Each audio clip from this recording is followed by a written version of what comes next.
तो देखिपे आज मुझे आपने गोटे नुआ रेसिपीटे बनई। तो आपण मैंने जिनस को खाई खाई बोर हो जाए तो एमती बनातु तो बहुत बढ़िया लगे। थरे बन खातु तो बार बार बनइबे तो बहुत बढ़िया लगे ये रेसिपीटी। तो बेसी करके पिला माने जदि खाऊना निश्चित एमती बन खातु तो बहुत बढ़िया लगे।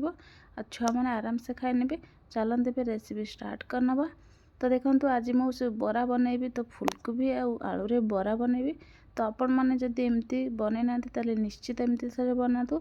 आउ फुलकोबी जदि खाई खाई तरकारी बोर हो गले एमती बरा बन खातु। छोट छोट एमती फुलकोबी काटी नहीं ता सांगरे गोटे आलू पकई नौची। ये आम फास्ट सीझे ना फुलकोबी आलू को। ये पानी गरम हो सारा पर जो काटिक रखते फुलकोबी सब ये पकई नौची। तो आपण मैंने जदि बरा बनाऊँ निहाती हल्का से सीझे बरा बनाते। ये अल्प लुण पकईले जो जल्दी आमर फुलकोबी आलू सीझीज। ये घोड़े कि मुझे 10 ରୁ 15 मिनट सीझे नौची। तो देखो से समय भितर आम ये जो छोट पियाज ये कंचा लंका धनिया पत्र भुसुंगा पत्र ये आपण मैंने बड़ पियाज भी दे पारे। छोट पियाज देले बहुत भल टेस्ट लगे। ये देखो मुझे सबको ये छोट छोट करके काटी नौची। ये जगह आपण मैंने बड़ पियाज भी दे पारे। तो देखो सब काटी नहीं तार भर देखो काटला भितर आमर ये फुलकोबी आलू तो बढ़िया से सीझी जाइए।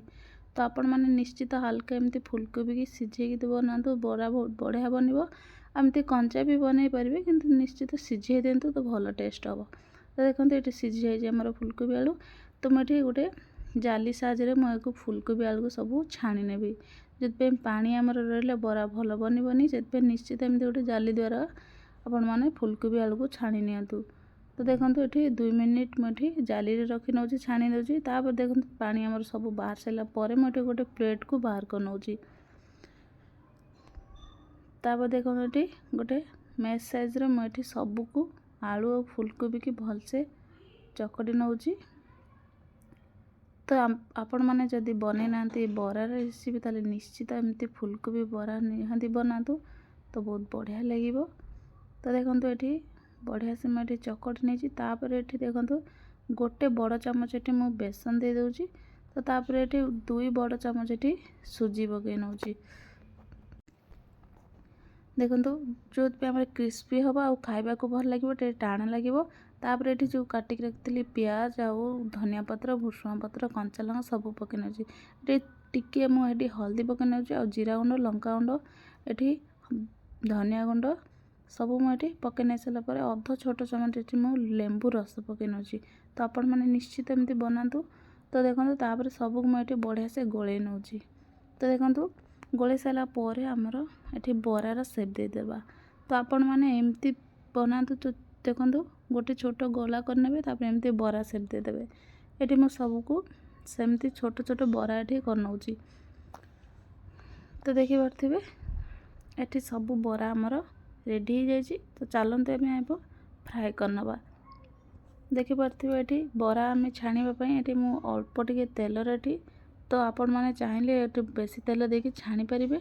तो एमती जदि चाहूना बेसी तेल खाइबा को निहाती ये अल्प तेल पकईके तो तेल को ना बरा को भाजी पारे।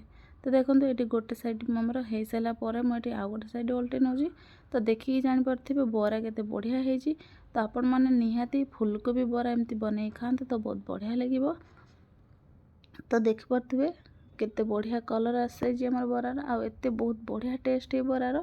तो आपण मैंने जदि फुलकोबी खाई खाई बोर हेलेनी ताले निहाती एमती बरा बनातु तो बहुत बढ़िया लगे खाइबा को।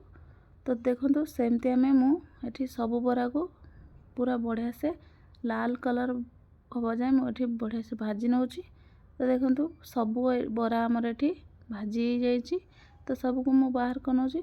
तो आपण मानक जदि वीडियोटी भल लगे निहाती लाइक शेयर सब्सक्राइब करने आ भल लगे कमेंट जणेबे और निश्चित एमती बन खातु फुलकोबी आलू बरा। तो देखिए जानीपे केते कलर आमर बढ़िया है बरार। तो देखो ये बढ़िया से होमर बरा।